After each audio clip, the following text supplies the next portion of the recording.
General George S. Patton is remembered as America's greatest war hero, a titan of blood and guts who drove the Nazis back to Berlin.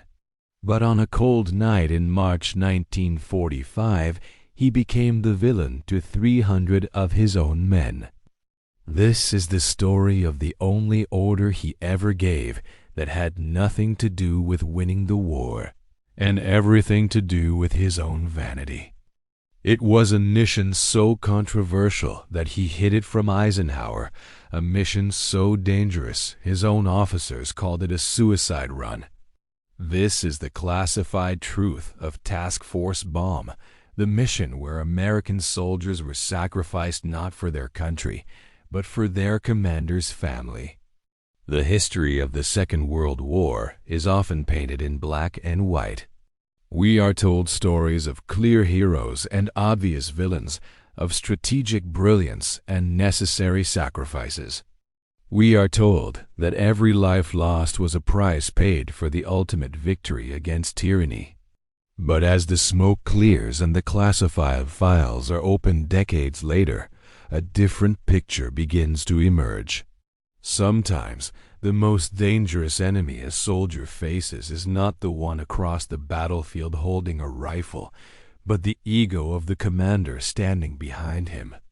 In the dying days of the Third Reich, when the German war machine was crumbling and peace was visible on the horizon, 300 American soldiers were sent on a mission that made no tactical sense. They were not sent to capture a city. They were not sent to secure a bridge, and they were not sent to destroy a weapons facility. They were sent into the heart of Nazi Germany, 60 miles behind enemy lines, on a suicide run that had been explicitly forbidden by the Supreme Allied Command. By late March 1945, the Allied forces were sweeping across Europe with an unstoppable momentum. The Rhine had been crossed, the Wehrmacht was in disarray, and the road to Berlin seemed open. For the average American GI, the priority had shifted from winning the war to simply surviving it. Nobody wanted to be the last man to die in a war that was already won. But inside the command tent of the Third Army, General George S. Patton was restless.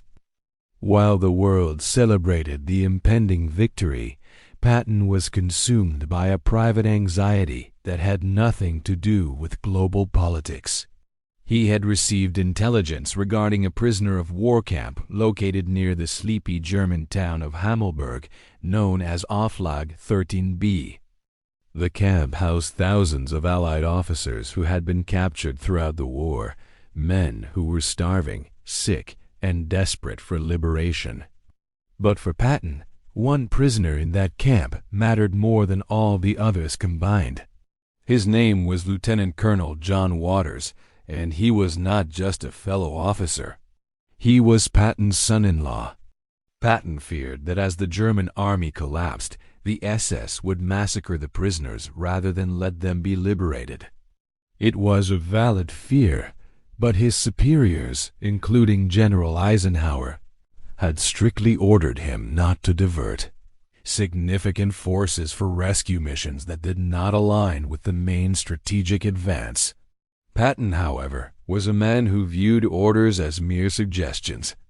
On the night of March 26, 1945, he made a decision that would seal the fate of hundreds of men. He summoned his aide, Major Alexander Stiller, and ordered him to assemble a task force. This was not to be a massive division capable of crushing resistance, but a small, fast-moving column that could slip through the enemy lines, race to Hammelburg, grab the prisoners, and race back. It sounded like a Hollywood movie script, but in the muddy, blood-soaked reality of warfare, it was a logistical nightmare. To lead this mission, Patton didn't choose a seasoned colonel with decades of experience. He chose a 23-year-old captain named Abraham Baum. Baum was a battle-hardened soldier, tough and resourceful. But when he was presented with the plan, He couldn't believe what he was hearing. He was given roughly 300 men, 16 Sherman tanks, 28 half-tracks, and a handful of support vehicles. He looked at the map, tracing the route deep into enemy territory, a route that would take them through towns infested with fanatical German units who were fighting with the desperation of men protecting their homeland. Baum reportedly told his superiors that the mission was impossible, that getting there might be feasible, but getting back would be a miracle. Patton's response was chillingly simple. He knew the odds were against them, but he wanted it done anyway. He claimed he didn't know exactly who was in the camp, a lie he would maintain until his death, but every officer in the room knew exactly who they were going to save. The task force moved out under the cover of darkness, a steel serpent winding its way toward the German front lines.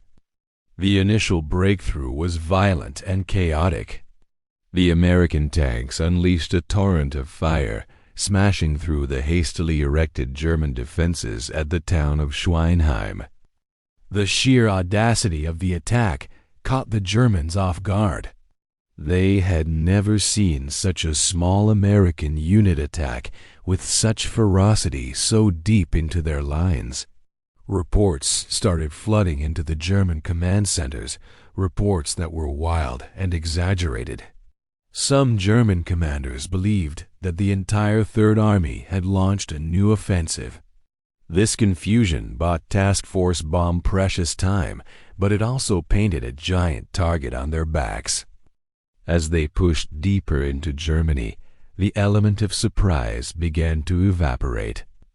The German army, though broken, was still dangerous, and now they were angry. The column drove through the night, a sleepless marathon of tension and adrenaline. Every shadow looked like an ambush. Every turn in the road could hide an 88 mm anti-tank gun. They bypassed towns where they could and fought through them where they couldn't. The men were running on caffeine and fear. They watched as the German countryside rolled by, knowing that with every mile they traveled, the noose was tightening behind them. The radio chatter became sporadic as they moved out of range of their main headquarters. They were now truly alone, a tiny island of American steel floating in a sea of hostile forces. By the time the sun rose, they were exhausted, their vehicles were battered, and they had already taken casualties. But the drive of Captain Baum was relentless. He pushed his men forward, driven by the rigid discipline of a soldier who knows that the only way out is through. While the American column raced through the darkness, the German command structure was waking up from its initial shock. General Obstfelder, commanding the German 7th Army, initially believed this was a major offensive.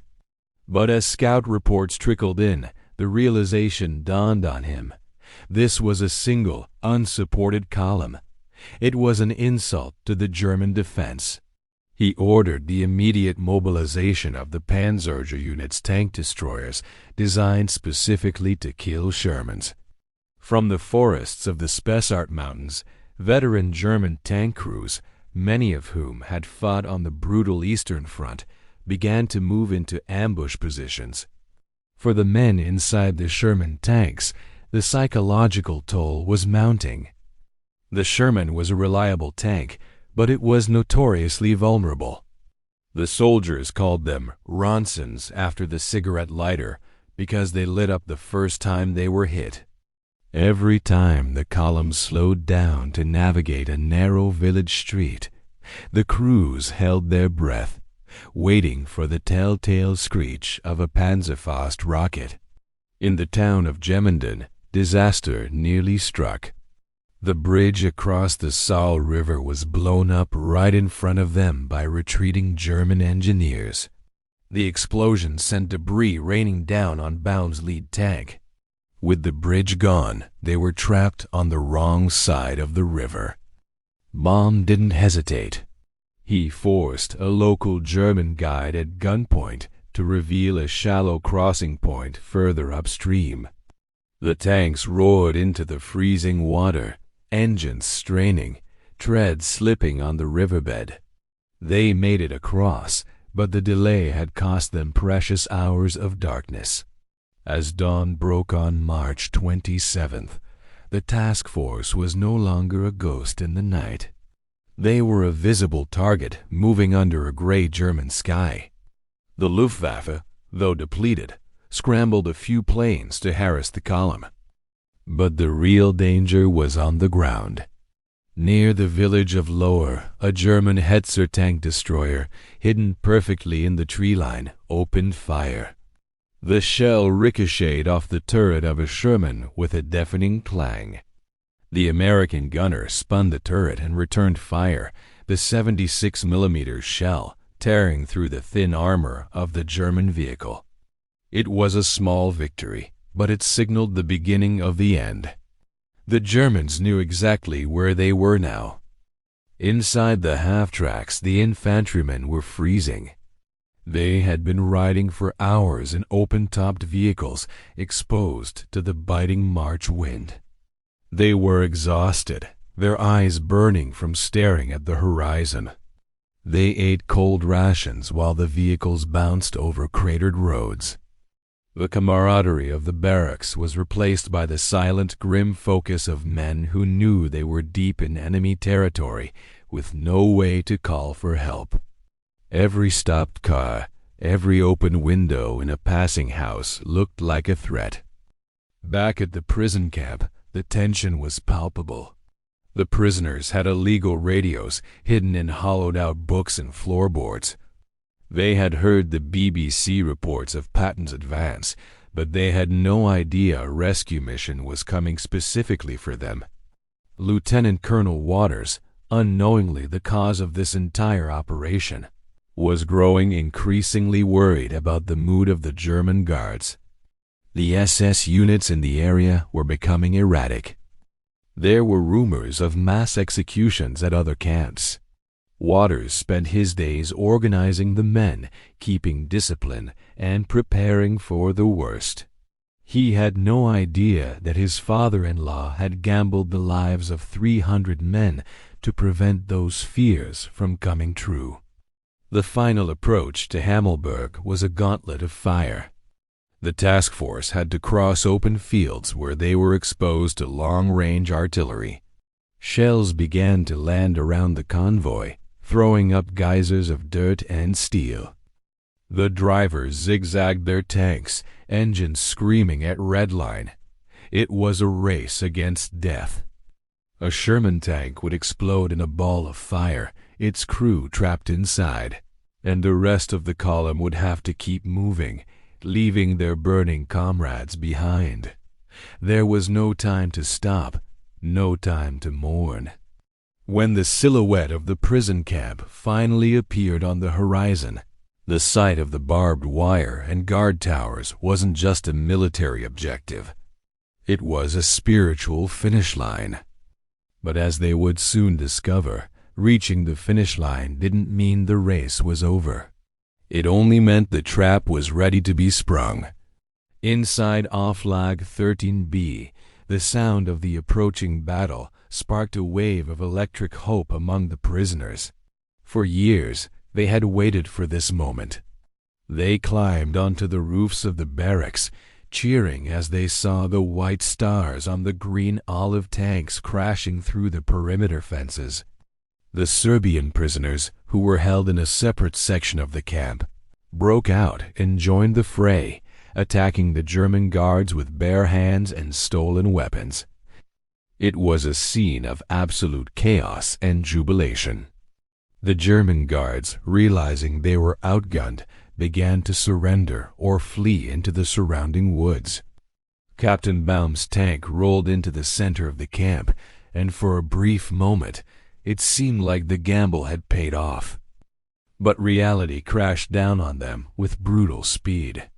As Baum climbed out of his tank, his face smeared with grease and exhaustion, he was swarmed by thousands of prisoners. There were over 1,500 American officers alone, not counting the Serbs and other nationalities. Baum looked at the sea of gaunt faces and then looked at his decimated column of half-tracks. He had lost vehicles on the way in. He barely had enough room to transport 200 men. The realization hit him like a physical blow. He could not save them all. He stood atop his tank and shouted the heartbreaking news. Only those who could fight and ride on the back of the tanks could come. The rest would have to walk or stay behind. The joy in the camp evaporated, replaced by a desperate scramble for survival. In the midst of this pandemonium, the man responsible for this entire operation, implicitly, if not explicitly, made his appearance. Lieutenant Colonel John Waters, limping from an old wound, emerged from the barracks. He and a German officer tried to walk out under a flag of truce to arrange a formal surrender of the camp guard to prevent a massacre. But the fog of war is thick and unforgiving.